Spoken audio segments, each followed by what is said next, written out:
Don't forget to like and subscribe. Ladies and gentlemen, hold on to your seats and prepare to be dazzled, because today with us we have a rock star gracing our stage. He's a powerhouse of creativity, a maestro of melodies, born in the vibrant city of Philadelphia and raised amidst the artistic pulse of South Jersey's Camden County.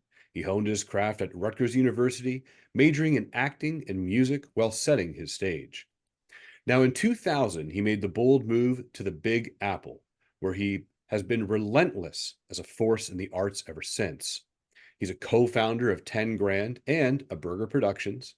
He has produced, acted, and composed for numerous acclaimed stage productions, including the Cherry Lane Theater's Masquerade. But that's just the beginning. So in 2004, he founded the band Wreck, dazzling fans with 10 incredible albums and an eagerly awaited 11th on its way.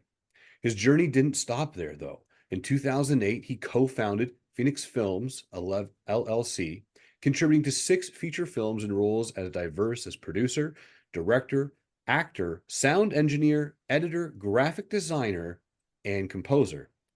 In 2010, he teamed up with Daniel Cousins to form The Drop, a music production team that has crafted tracks for films and artists, including the talented Lathan Mestler.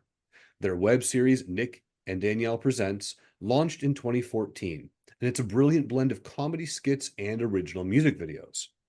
Now, his innovative project podcast, Music is Not a Genre, launched in 2018, which is a testament to his belief that all music is interconnected. This multimedia extravaganza features his original songs and a captivating narrative of his musical journey, earning a dedicated following on YouTube and streaming platforms. Now, his talents extend to the silver screen, where he portrayed Frankie, the guitarist, in the 2021 film prequel to The Sopranos, The Many Saints of Newark. His podcast production prowess is unmatched, with his successful series like Law in the Family and No Silly Questions, reaching audiences far and wide. As a veteran audio producer and engineer, Nick's credits span solo artists, full bands, film and commercial audio, voiceover reels, and podcasts. He has 3 incredible children who share his passion for music and acting, which are a testament to his legacy of talent and creativity. So from his spine-chilling performances in Lady Chokey Presents Scary Stories, to his electrifying presence in The Many Saints of Newark, to the sold-out concert shows and packed theater houses. So crank up the volume to 11 and get ready to be blown away. Here comes the multi-talented, unstoppable Nick. We had a bad fight last night, but that's not where the story ends. You said we'd wake up and make up, but I said we should just be friends. I got all stuck in my head, heard not one word you said, and this morning I had to leave, couldn't breathe. And so if last night was our last night, then I guess that's all on me. On me, on me, you know it. On me. We took a long walk, had a hard talk. That's not where it all went wrong. You said I need help, that I'm not myself. I said, baby, maybe we just don't get along. Knew I was making it worse than it was. I'm cursed 'cause the bad stuff is all I see, is all I see. So if that long walk was our last talk, then I guess that's all on me.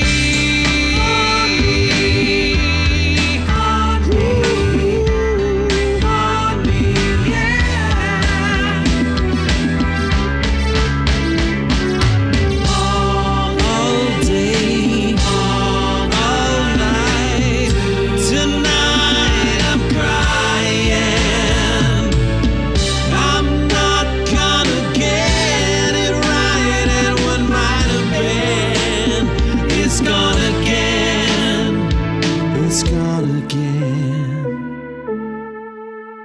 It's been a fucked up day in every way, but I guess that's something I have to own. I tried to call you, but couldn't get through.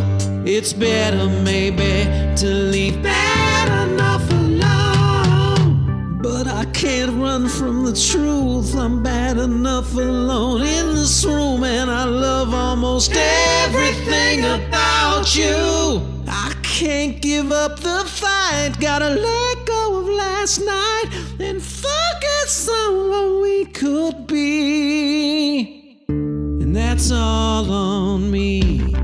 On me. All on me. Such a tragedy. I want you. On me. I need you. Gotta have you. I swear somehow I'll get you. I need you. Oh, it's all on me. I love almost everything about you. Yeah, gonna make it right. That's all on me. Nick, thank Hey, you so much for your time and welcome to the show. thanks for having me. What an introduction. That was wonderful. Nick, I want to dive into this with you, sir. Why the entertainment industry? You woke up one day and said, "This is where I gotta be." Why was that? You asked this question at the perfect time. I mean, it's always the perfect time, but especially now. My dad is a musician, and he has been his entire life. He's done other things, but he's built his life around music and family, really. So I grew up in a household like that, and because I was firstborn in the family, he and I were very close, and he passed a lot of that on to me. And even though I have one sibling, and he is not in the arts at all, he's in science and education. I think there was an identification there with my father. And so, even though I've done other things here and there throughout my days, music in particular, and then the arts in general, have been the things that have stuck with me since forever. Now, your father as a musician and this influence in your household, was he a singer? Was he a guitarist? What did your father do that just had you guys connect so well?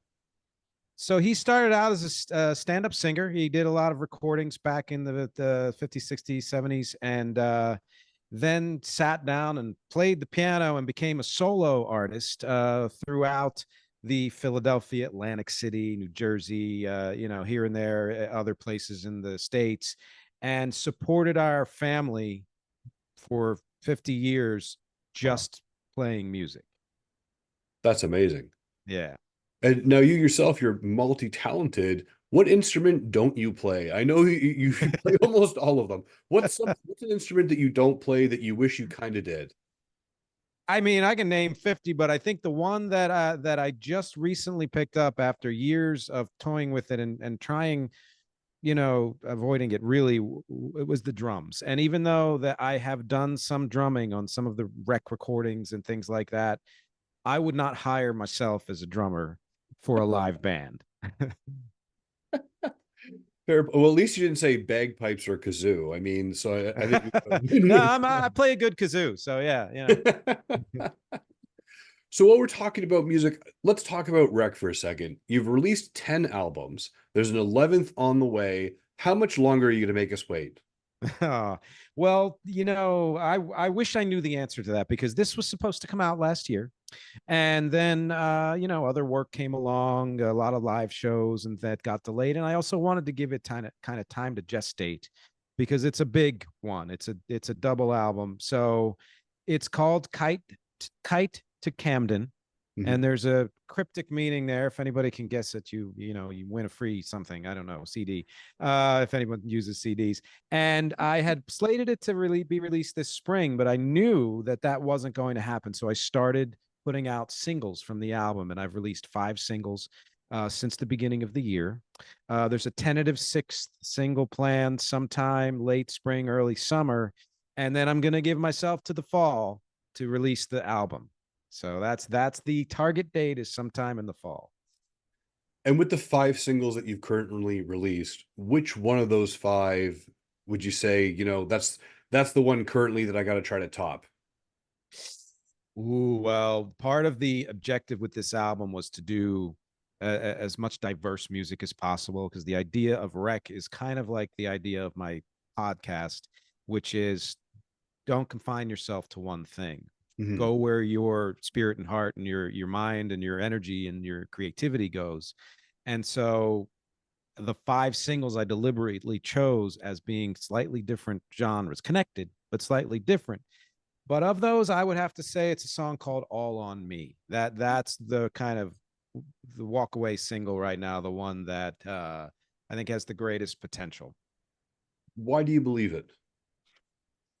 I started prior to being a rock singer and all of that as a pop singer, pop and jazz and musical theater, and left that behind quite a few years ago to do more rock oriented music.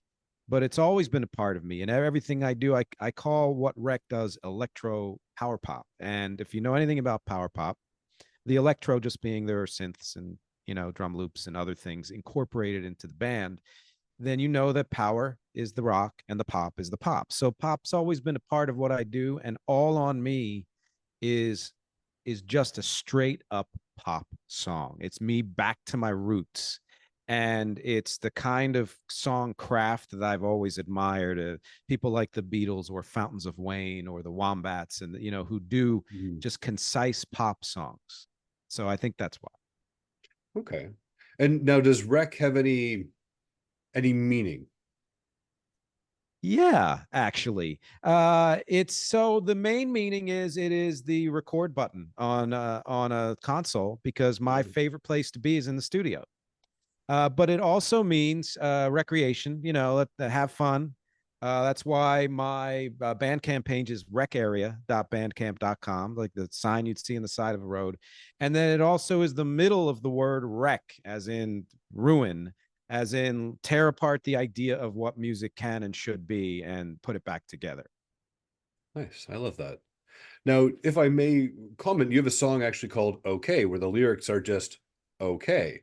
Is this when I was listening to it, it seemed like this was this node to a bit of personality of a mental health state of just people being like, I'm okay. And that's how I took that song personally, was listening to it. And I was like, oh, we're really just, it's okay to be okay type of a thing. That's the feel that I got from that particular single. Was that the intention, or is it kind of everyone gets their own little bit from it? Wow. I mean, look, I think that you have extracted more meaning from that song than I could ever have put into it. And I like that, because a lot of what I'm doing on the new album is intended to be more positive than a lot of Mhm. older rec material. Not that I haven't done positive, but I tend to be a little bit more melancholy, kind of chiaroscuro, more brooding. There's light, darkness in the light, light in the darkness. And this one was like, what if all someone wanted to do was just be able to sing but couldn't find the words? Is that okay? And yes, it's okay. Well, now when someone else, you can say, well, I had this guy, Chris, and he said this, but Yeah, I exactly. like your Yeah, I answer. like your answer better. Yeah. Now, I want to talk to you about your podcast here. This one particular, music is not a genre. Now, this explores the idea that all music is connected. So, tell us more about this. What's the inspiration behind the concept? So I started blogging in 2016. At the same time, I had released an album the year before. It was the Sunshine Seminar, and wanted to promote it. And I thought, well, blogging is a great way to do it, because if somebody doesn't know my music, they can tie it to music they do know and say, well, if you like this, then you like this, then you might like this. So I had stacks and shelves of CDs and cassettes and vinyl and all of this. And I decided every week I would put out a blog on one thing from my collection. Hmm. And at the same time, I was recording new music, and I didn't know what to do with that music. And I decided to call that project Music is Not a Genre, Okay. And then that morphed into what's now called the Weird Objective, which is a collection of 5 different releases and all that. And I didn't have any use for that name anymore. And I realized through the help of my wife that that is the perfect name for the podcast, which I started technically in 2019, and it became full-fledged both video. I started on video and it morphed into audio by the beginning of 2021. And so there are 2 ideas there. One is I love to talk about music of any kind. I find that, and it's no judgment, but the majority of music podcasts are programmatic. They stick to one thing. And it makes sense. It's probably even better for marketing and all of those other things. But I don't do that. I don't do it as a musician. I don't do it as a listener, as a fan. And I don't do it certainly talking to people and realizing I am able to find connections between music that doesn't seem connected, as well as the second idea, which is to connect it to my own music, to give people an inroad there. It seemed like the perfect venue for me to do all of that all at once. Now, have you found that doing this podcast, Music is Not a Genre, influences any of Rec's singles or choices that you make moving forward with the type of music that you want to produce? Like, as we're saying that it's not just about one collection. Wow. Yeah. It's funny you should say that, because when I do each episode is, I do interviews, I do them on one specific topic or other different ideas. I have a sub series called Death is Dumb, where I talk about, artists who have died and the idea that we really miss them and all of that. But then I'll profile artists and I'll do their entire catalog in an hour. And that forces me or compels me to listen to their entire catalog. And when I do that, I'm going to get some influence there. One of my recent episodes is on the band King's X, which is a band I knew nothing about other than their name and their general style. And a fan of the podcast said, why don't you do one on them? And in listening to them, the song that I'm working on now for Kite to Camden is now going to be somewhat influenced by King's X, because there was an idea in one of their songs, don't remember which, that struck me. And I immediately said, I need to incorporate that element into this song too. I love that. I love how someone just reached out and said, hey, do something on King's X. And you started going down that rabbit hole and you're like, let's do this. And I love what you said there, Nick, where the sense is that you're exploring all different types of genre and different artists, where it forces you to listen to everything as opposed to just what, arguably you're comfortable with. Yeah, and I try to make the point that I'm always honest in saying, like, well, this is I call artists who are core to me heart artists. So ones that if you think of it almost like a desert island thing. Like if you had to eliminate everyone, but who would you take with you? And it's anyone from, the Beatles to U2 to Prince to Stevie Wonder, like there's a pretty big list. But if someone's not a heart artist, then it does kind of force me out of my own zone to listen to things I wouldn't have. And listen, I'm kind of a practice what you preach person, which is if I'm going to say, and I say this all the time, don't get stuck in one thing. There's nothing wrong with it. If you're the kind of person that only wants to listen to music you grew up with because it makes you feel good, that's wonderful.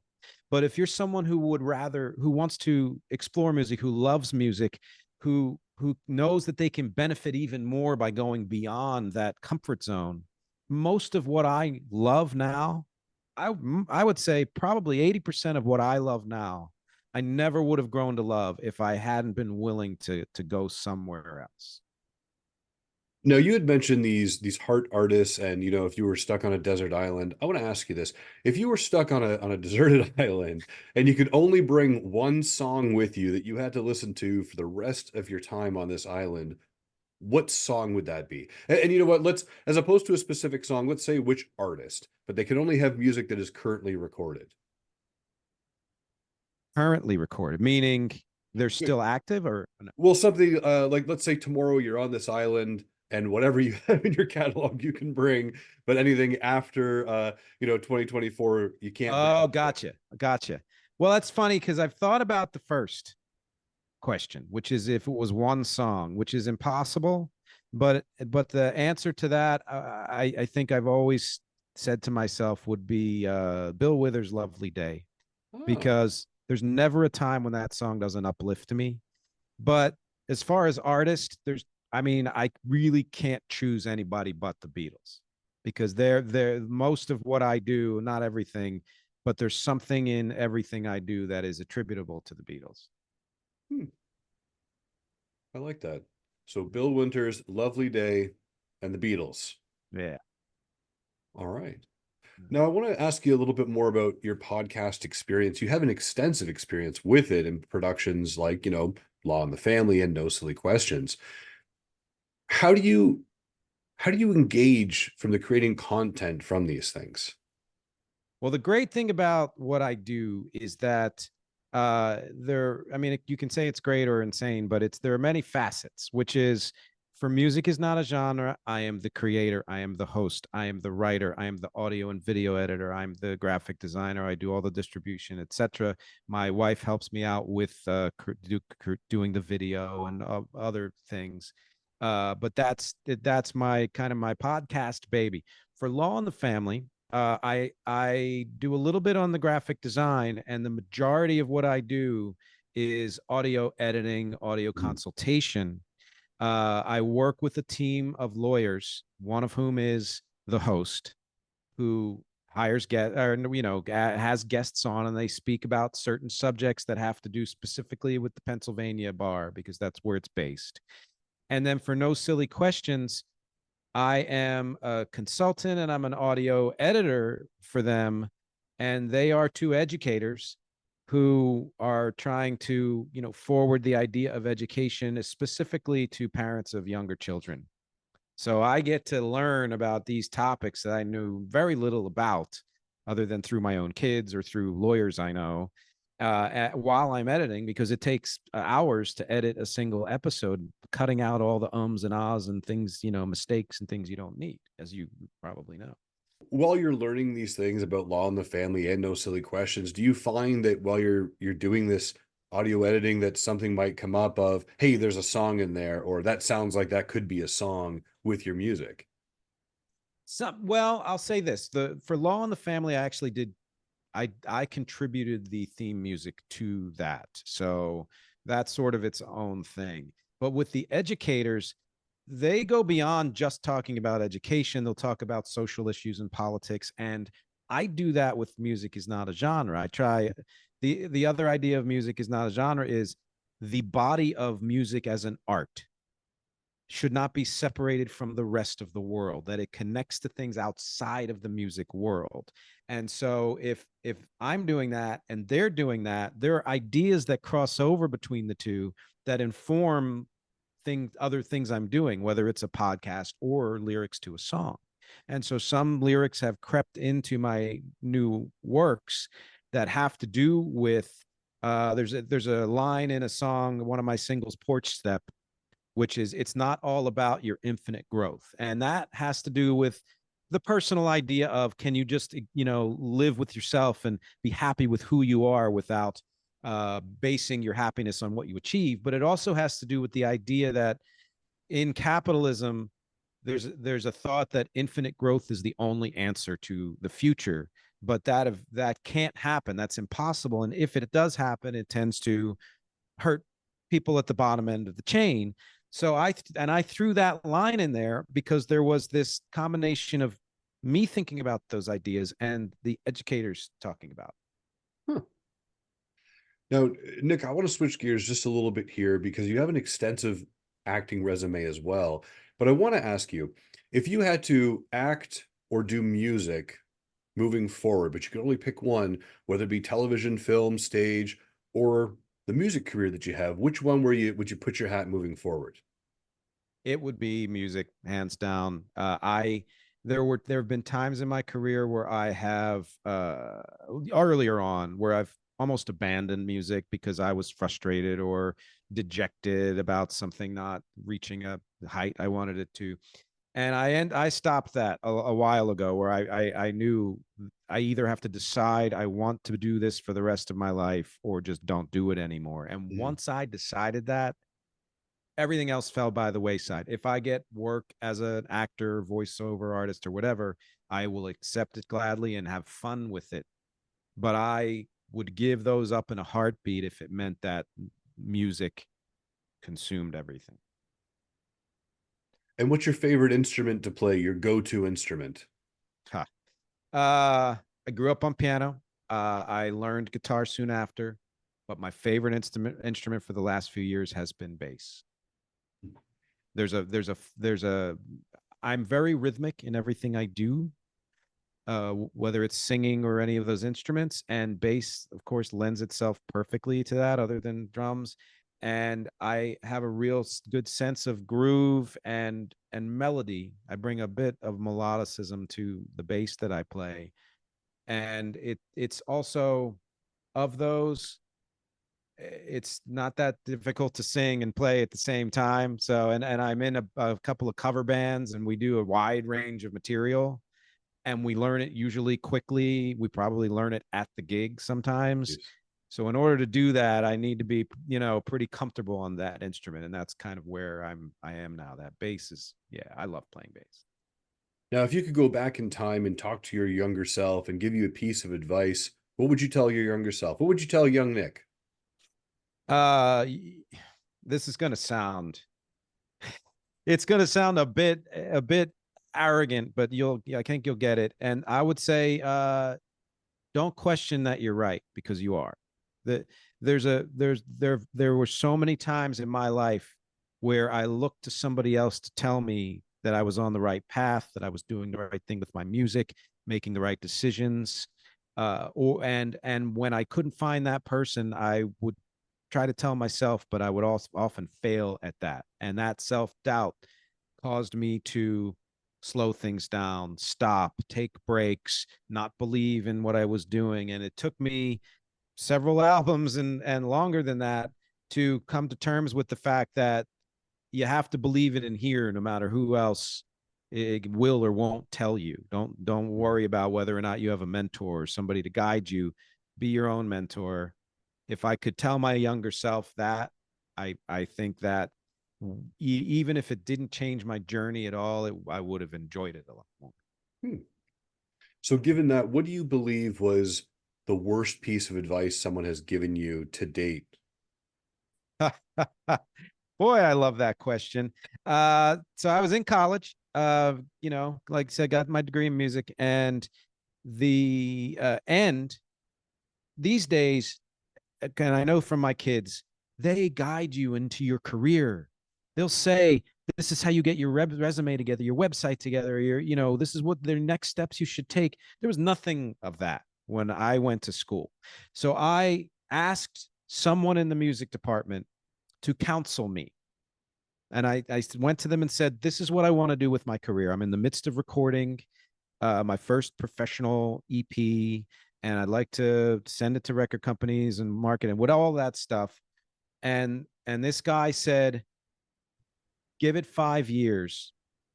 And if it doesn't work, quit. Wow. And I knew immediately that was terrible advice, but I tried to follow up with like, well, what do you mean by that? Are you saying what does failure mean? Whatever. And basically this was a person who I believe regretted his own decisions and probably tried to pursue a career and felt like he had failed, which was his own judgment and no one else's, and decided to go into academics and never look back. Mm-hmm. And I was like, wow, if that's what qualifies as career advice, then I need to just focus on this myself. So Nick, I want to ask you something different then. What's something that you believe people ask you the most? Like that, what is a repetitive question that people tend to ask you all the time about your music career? About my music career, I would say, I mean, the big one is always, what kind of music do you do? Because you can add, depending on who you talk to, it could be several different questions, but across the board, it's usually, what kind of music do you do? And there are very few musicians who like answering that. Unless you are someone who all you do is the blues and you love the blues and that's your thing, or jazz, but even jazz artists will be like, well, I mean, it's kind of hard bop mixed with fusion, mixed with a little bit, like any musician knows saying that one thing means you're discounting like the 50 other things that influenced you, which of course there's no way to say that. And even though I say music is not a genre, I love genres because they are a quick way to get into the world of something. Oh, this is called hardcore. All right, it's probably going to be hard music. Okay. But within hardcore, there might be subdivisions that you hopefully can explore. So I'll always say Rec is electro power pop because it was the quickest way for me to include as many influences as I could in a very short name. And yet I'm doing elements of ambient and hip hop and just straight on like techno or house or stuff like that. That would be, I'm terrible at 30-second elevator pitches. Let's just say that. Yeah. And with the speed they go is down to 15 and 10 seconds. Got to have a pretty big building. Forget it. But Nick, I want to ask you something a little bit more personal. What's something that scares you? Wow. I mean, just in general, just life, just anything like from life. Anything. Spiders, bears, spider bears. Well, spider bears sounds pretty bad. Yeah.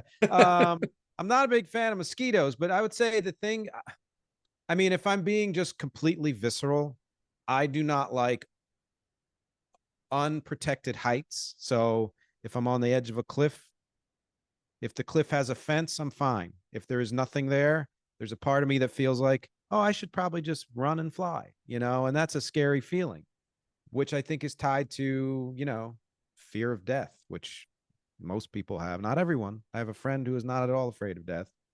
But yeah. Now, Nick, I have 8 rapid questions I want to fire at you here. I don't want you to overthink them at all. Just whatever pops into your head. Best answer you got. Ready? Yes. Okay. What's the best sandwich? Peanut butter, chunky peanut butter and fluff, marshmallow fluff. Ooh, marshmallow on toasted sourdough bread. Okay. Now, what's one thing that you own that you really should throw out? Oh, my probably half my wardrobe. It's over a decade old. And what's the scariest animal? But you can't say spider bear. Oh, damn, that was my answer. No, I'm gonna go with the mosquito. I mean, they kill a lot of people, and honestly, they're annoying, and there are too many of them in our backyard. Okay. Apples or oranges? I am going to go with apples because they're more transportable without getting messy, and you can do a lot with them. You can dip them in peanut butter. All right. And on an airplane, are you a window guy or an aisle guy? Oh, I'm window. 100% window. I need a place to put my head. What's the most used app on your phone? It's probably, oh boy, that's a tough. It's one of my games. I would say it's one of my games. Probably I'll say the New York Times games app. Best action film of all time? That's a toss up between the John Wick and an old movie called The Great Escape. Steve McQueen. Yep. I grew up watching it with my dad, and that'll always be one of my favorites. Okay. And if you had to pick the kazoo, the harmonica, or the recordian, which one would you pick next? Kazoo. I'm going kazoo. Yeah. Amazing. And Nick, you've been absolutely amazing, sir. I love our time together, but I have time for one last question for you today on Coffee with Chris, and thank you so much. It's what makes you smile? Well, this interview has made me smile for sure, and I love that. But I would say, and no lie, good conversation it makes me feel better than almost anything else. Amazing. I love that. And Nick, where can people learn more about you? Go to nickdematteo.com. Everything is there. Every single thing that we talked about and more. It's the easiest way to find me. Perfect. Well, as I said, sir, it was the last question I had for you today on Coffee with Chris. Thank you so much again for your time. Everyone out there, remember to smile to inspire and have a fantastic day. Thanks so much. Thank you. Thanks for having me.